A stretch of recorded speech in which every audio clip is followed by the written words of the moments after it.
P Council Live. Hold up.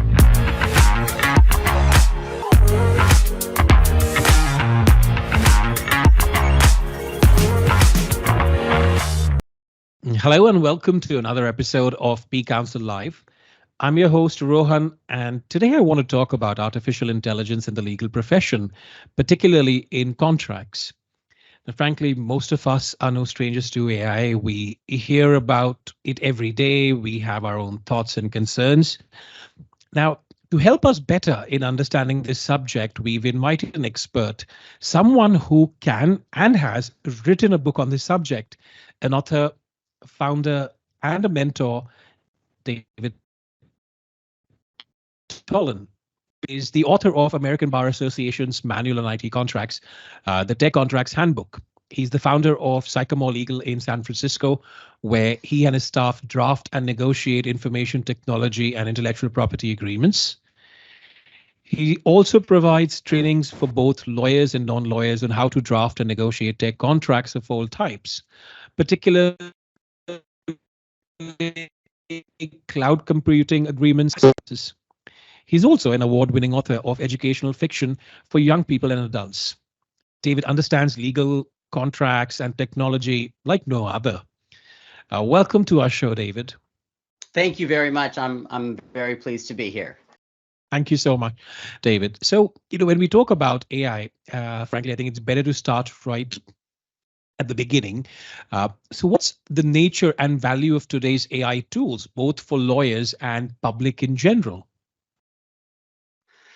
Yeah, so good question. There's a very wide range of AI tools that are available now, and there's been a lot of attention recently to generative AI, specifically LLMs, large language models. But that's not all that's out there. I mean, artificial intelligence has been used for a decade and more to do things like sift through contracts and find particular concepts, or make assessments of what a price for a product or service should be based on all kinds of market data. So what's really been unique is generative AI, is the recent advances in generative AI represented by ChatGPT. And that has changed the landscape a bit because it feels like the computers are writing. They're doing some of our job.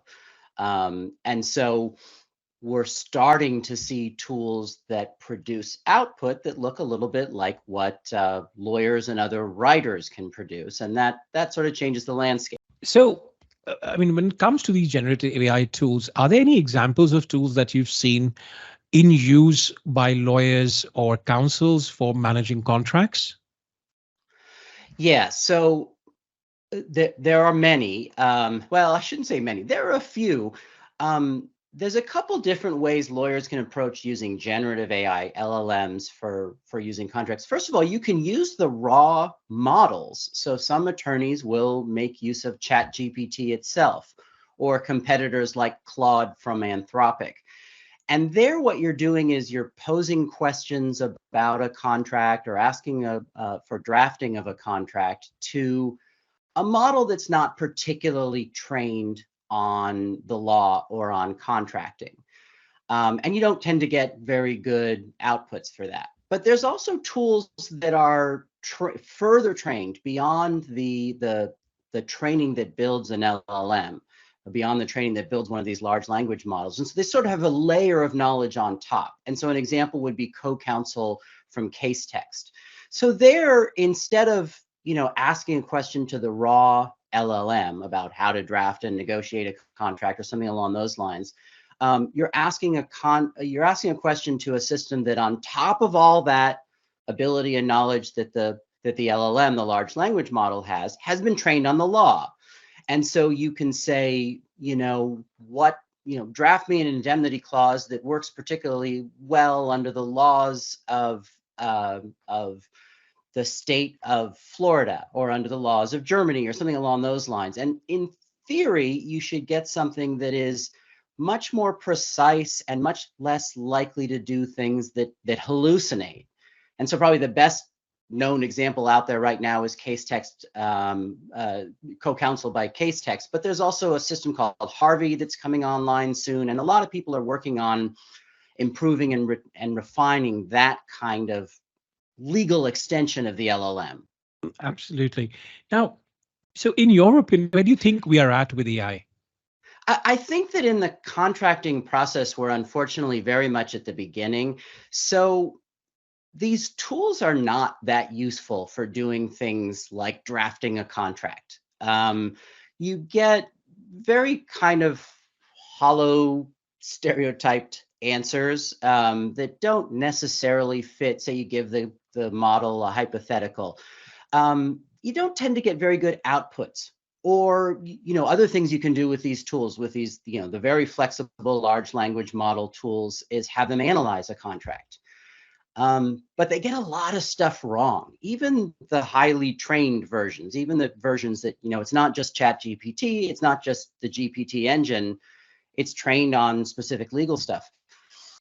You get, I had a system tell me the other day that one way to improve this particular clause on behalf of the customer would be to give the customer the right to terminate. Only the vendor has the right to terminate under this particular section. I look at the section, it doesn't give the vendor the right to terminate. There's nothing like that there. So where we are now is systems that the answers sound very sophisticated. It sounds like you're getting really thoughtful legal analysis and help, but it's riddled with errors. And in some cases, there are errors that are below human level. I mean, AI, part of the advantage is it can do things that we can't do. It can analyze at a speed we can't do. It can also, unfortunately, perform far worse than we can. I mean, this thing about saying only the vendor can terminate under this paragraph that didn't give the vendor any right to terminate is just a mistake that a human would not make. So they have value. They can do things like issue spot, and maybe they'll catch an issue, a problem that you didn't catch. But you can't rely on it. And you can't assume that issues it does catch are actually issues, and issues that it didn't catch aren't there. You have to really do a fair amount of backing up. And so unfortunately, the tools are really, I think, in their infancy, at least for contract drafting and negotiating. For research in some other fields, they're much more useful, and they've been tested and tried more in those fields. I think that makes sense. So you mentioned that at the moment these AI engines are more error prone. Is it primarily because they are being trained on largely generic information? When I say generic, I mean legal information that's publicly available, instead of being trained on data for a specific client based on their internal use cases. Do you think that could be the reason why? I don't think that's it. I think, first of all, you should be able to bring in client-specific data. I mean, if you have to do some learning on how to write prompts, and I think one area where we're probably all going to become much more expert in the next 10 years is on prompt engineering, is on writing prompts. But you can take, the client's contract manual and take out a slice of it. This is how we like to do warranty clauses, and you can actually input it into one of these models, and you've got to put the appropriate delimiters around it so it knows the difference between your questions and the material it's supposed to analyze.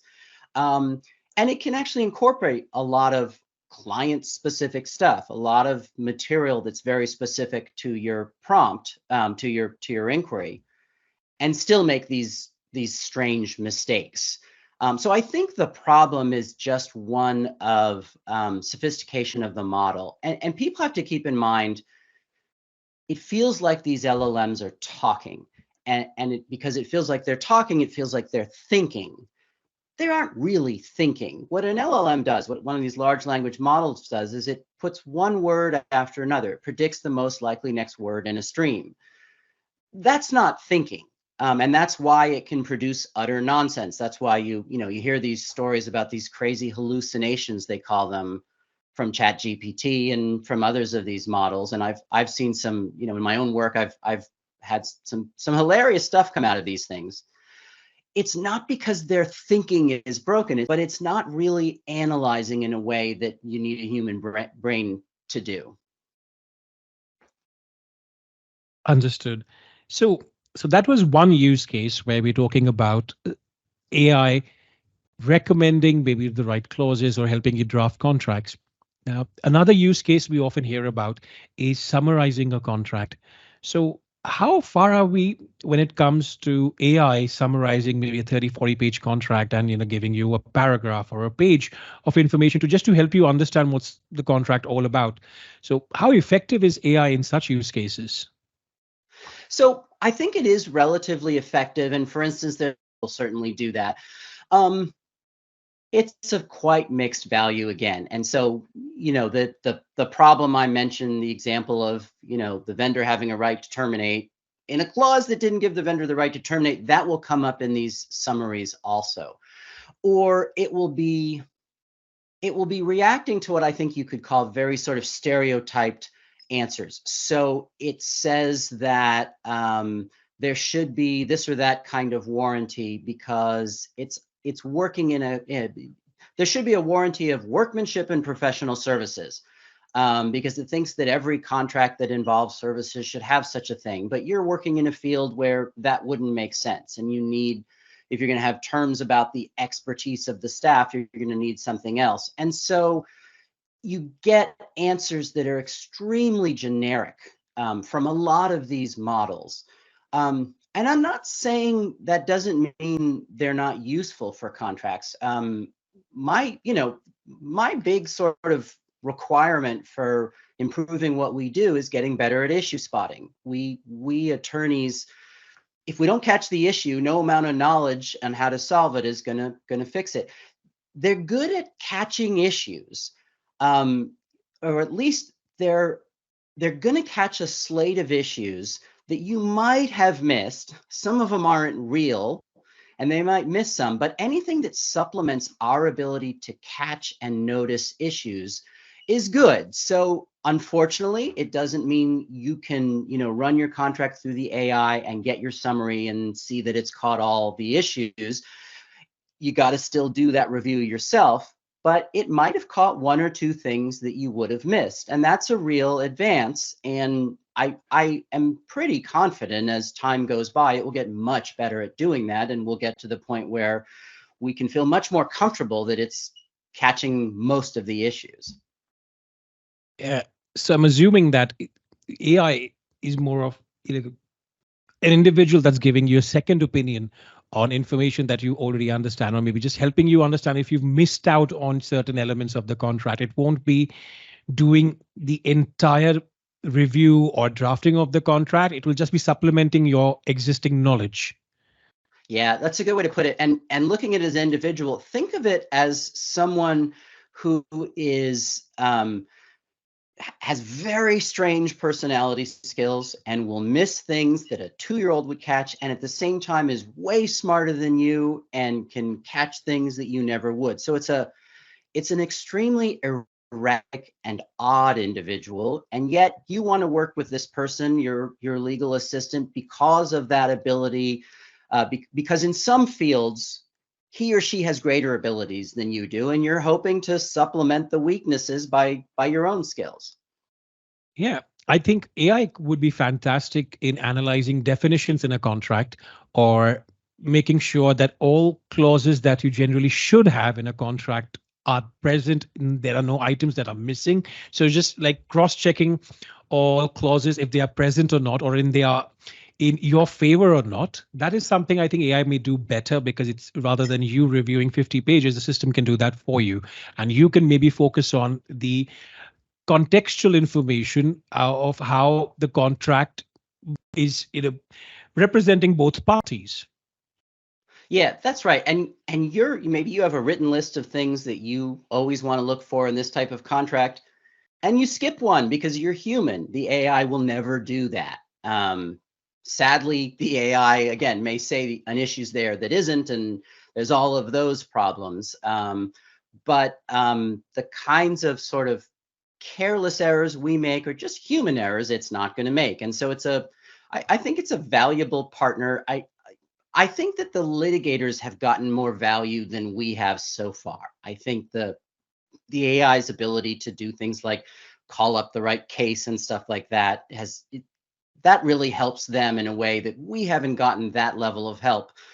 But as I said, I think we'll get there. And I think that they start out as useful tools are going to get more useful. I also think people, in terms of are you going to adopt these things, I think there's value even, if you can get something that's reasonably priced for your practice that can help you, one of these virtual assistants built on an LLM. Even with its weaknesses, I think the attorney gains value by just becoming really good at writing prompts. That's a skill I think we're all going to need to have. Absolutely. And I think there are another maybe use case we can look at is data extraction, for example, once the contracts are usually signed or maybe let's say you're getting a third party paper and you want to extract some information from the contract, like the details of the parties, important clause information, some important dates, commercial details, payment terms, notice period. So which you would say elementary information in the contract, that's the system AI can extract for you and summarize and present it in a neat manner for you to quickly review like a term sheet. That's right. And so there we're talking about what I mentioned earlier. That's actually not necessarily a task for generative AI. We have much older AI systems that can do that kind of thing. Their AI, you've got an indemnity against intellectual property infringement. You want to know the termination dates for all of your vendor relationship across these thousands of contracts. There you don't actually. There are other systems that will go through your whole massive database and get you a summary answer. Again, it might not be perfectly accurate, but there we really have one-upped the human effort, because to send people scurrying through that 30,000 analyzing these contracts would take months. And the AI does it like that. That's a tremendous value. And maybe you want to identify all the contracts that are terminating so you can figure out whether you want to renew. That there's no substitute for having a computer do that review. The human is just too slow. So, I mean, when it has so many benefits, what do you think are some of the risks surrounding generative AI? For example, exposing privileged information to generate AI prompts or training data, or relying on AI handling AI information, AI handling your confidential information or privileged information. So what are some other risks that you have observed so far? Yeah, there are unfortunately a lot of risks, and you started with a good one, which is privilege, or for the non-attorneys, trade secrets. So if you ask a question of a generative AI system or any machine learning system, generative AI, LLMs, they're an example of machine learning, these systems that are trained on lots of data. It's possible that the system will add your question and whatever background information you give with your question, your prompt, into its training. If so, what you've done is you've taken that information and you've made it possible for the system to regurgitate it, maybe in a very different form, but it's possible the system could regurgitate that information in its answer to some other person's prompt. And so obviously, it's going to be hard to figure out when the system did that, because it's very hard to understand. Even the creators don't necessarily understand how the systems are doing these things. But you've at least created the potential that your company's trade secret or your client's privileged information is going to appear in somebody else's output. And so as an attorney, you have probably committed malpractice. Maybe you'll never get caught because no one will ever figure out where that information came back out, but you shouldn't have done it. You shouldn't be taking that risk. And if just your company may have spilled its trade secrets. And it's not that all AIs are trained on your prompts. You have to figure out whether the system you're using uses your prompts for training. And if so, does it use your prompts only for training the model for your own use and your firm's use or your company's use, or does it use it for general use? So that risk is substantial. I think the other really big risk is about all the stuff I've been saying about the mistakes that the AIs make. I think we're very cautious about that nowadays. The tools are new, and every time we hear about AI, we hear about its mistakes. So I think our risk of, submitting a brief to a court or writing a contract that is burdened with this ridiculous AI mistake is low right now because we're all watchful and we're all nervous. We don't really trust the tool. Where I think we're going to run into landslides of malpractice litigation is as attorneys get comfortable with the tools. It's so easy to use the tool gets better all the time. It seems to be working really well, and yet it still makes occasional mistakes, but we've gotten so comfortable with it and so lazy that we don't always check.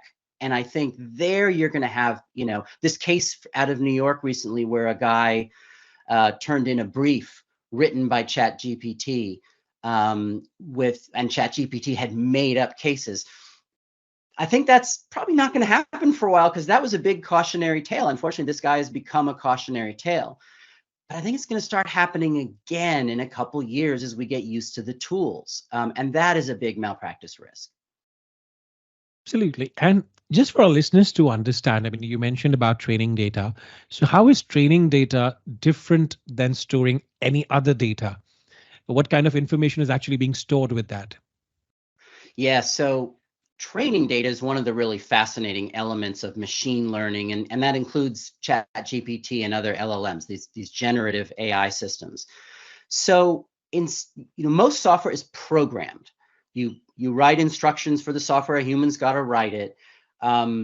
These systems, these machine learning systems are, after some programming, they're trained. And so you dump lots and lots of data into it. In the case of ChatGPT, it's like the whole internet as of 2021. And that enables the system to become sophisticated at, leaps and bounds more sophisticated. So, the question, what I think your question relates to is, how does more training data get into it? You get a system that's built on top of GPT, or you get a system that's built on top of Claude and it does its work. Where does more data come into the system? Sometimes the customer of that system can provide some additional training data. You can train one of these machine learning systems on your particular data, your particular needs. We want it to absorb this information. And as I said, sometimes your inputs will further train the system, and there it could be your prompt. And so all of this data pours into the system, and the magic is what it's going to do with it. And this is the I think strangest thing. Its creators can't really tell you what it's going to do with it. It's going to get a question and it's going to search its training data for relevant information and use it to create an original answer. The training data, the data that isn't necessarily going to come right back out in the form that it was. For one thing, the way the systems absorb this information in blocks, it isn't a way that makes a lot of sense to us. They're not sort of copying all the text itself that they find online. They create these sort of logic blocks and they mix and match them. So it's very confusing and almost impossible to predict how the data that went in is going to come back out. So someone puts in their prompt the fact that their company is working on this technology to navigate hot air balloons around the country, and they ask the machine learning system to give it some analysis of that question. That could truly turn up in someone else's answer. Someone puts in a question about, what's the latest in hot air balloon design or something along those lines. I've given a strange random example, and the system truly could spit out an answer that such and such company, Acme company, is working on that design, or Acme. In all sorts of odd and hard to predict ways, that information that you put into the system could come back out in someone else's output, in the answer to their prompt. And that's troubling. We have to know if the system we're working on is going to regurgitate our prompts. It's going to turn our prompts into training data for someone else. And if you're an attorney working on a system, you have to know. The good news is that the legally trained systems know that this is an issue, and they'll tell you, no, we're not going to use your prompts in that way. Not all systems will do that, but we're pretty safe on the law specific systems. So now this was pertaining to the prompts. What about actual contractual information? If we're using the AI to review or create contracts, how does that information get handled by these AI engines? To say how does the prompt itself get handled, or the contract you input the contract into it? data, the actual contract itself, because it's actually going through an AI service. So are they storing the entire contract and its information on their servers and then sending you maybe the information that AI has generated? Yeah, so if it's a contract you've uploaded to the AI, you've given the AI as part of your prompt, look at it as part of the prompt. So if you've learned that this is a system that will not reuse your prompt, then it's not going to reuse the contract you uploaded to be part of your prompt. But there's other ways that a contract might come into one of these machine learning systems. Spit out just the same thing it found online in its training data. It's going to extrapolate from the words there, and probably from many other similar contracts, a contract that has a stream of words that fit your prompt. At least the stream of words fits in the opinion of the AI. We may have crazy logic problems, but that's how it's going to take contracts that it's found either in its training data or in your prompt and give you something. Either it writes a new contract, or it gives you analysis of how often do contracts do such and such. It gives you an answer. Or show me what a typical limit of liability clause does, and it extrapolates an answer. It can answer any one of those by looking at this variety of contracts that have appeared in your prompt or in its training data. So based on, your understanding, how are people responding to this? Are there fears that AI might take over jobs? It will replace the work lawyers are doing today. Are there such apprehensions that people are experiencing? The fear is based on analyses done by various people, that the law is one of the areas most exposed to job loss as a result, not, I think, necessarily just of AI, but particularly machine learning generative AI. And so a lot of people are worried about that. And you hear a couple of answers that I think are unhelpful. And one is, yeah, we're all doomed. We're gonna be out of work, or the vast majority of us will. And the other one is, no, it'll be fine. These just are tools for lawyers, and they make lawyers more effective. I think a sounder way of looking at it lies between the two. I think there is reason for concern. I also think, if you look at past waves of automation, people suffer. Jobs are lost due to automation, and that hasn't been a white collar problem, but I think is likely to be in this case. But the new tools create new jobs, or they open up opportunities in new fields. So it's possible. First of all, I think in the short run, next few years, I think these tools are mostly going to make lawyers more effective. And maybe it makes the legal profession itself more effective, because we can do things faster, which means we can serve more people. You sort of serve people, less well-off people and companies can afford lawyers. I think also that benefit from automation might come. That is, we do start to see some jobs fall. We may see new jobs arise that are very hard to predict now. An example is bank tellers in the, I think, 1970s. People thought when the ATM came around, the automatic teller machine, they'd all disappear. In fact, I've read there are more bank tellers per capita now because they do different and more interesting things. So there is the potential that these tools are going to change our jobs without eliminating them. I do think at the same time, though, that it's silly to brush away the fear. And the way I look at it is this: AI tools are very democratizing. It enables people with less innate ability or less training to do things because the AI supplements regular abilities, and that should include things like legal analysis and contract drafting.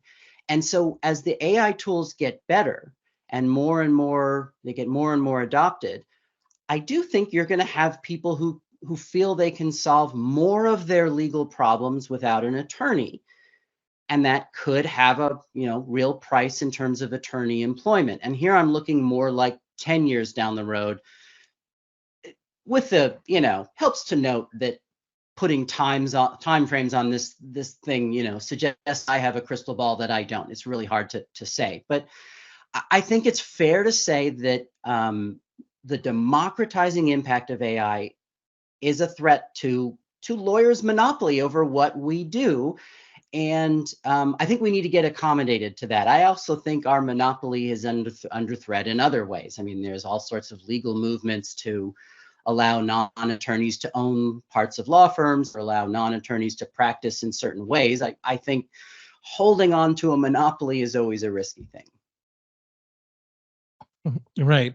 So the question I had here was, for example, I mean, I as a client, do I have an option to tell my law firms that I want to opt out of any AI usage? So if my law firms are predominantly using AI for servicing their clients, extracting information, generating contracts, would I have an option to opt out of that service?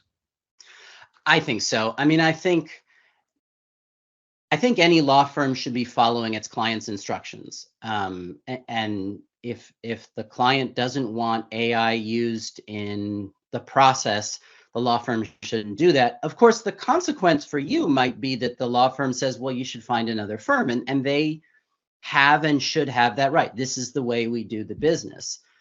Ideally, neither sort of extreme is necessary. I think, if you're a client of a firm that's using AI, it is fair to ask, and you should ask, what's the nature of the AI? What does it do with the data? What are the risks? And you may decide that you're comfortable with what they're doing. Hopefully they have been quite extreme in concerns about security and privilege, because that's their job as attorneys. My own firm's engagement letter for years has included warnings that we use internet-based systems to store documents, email. It's not a shocking revelation to potential clients, but we want them to know that there is some risk there, despite us, we think trying very hard to protect their information. There's some risk there. And it may be that the way to look at it is that AI is just another new level of that.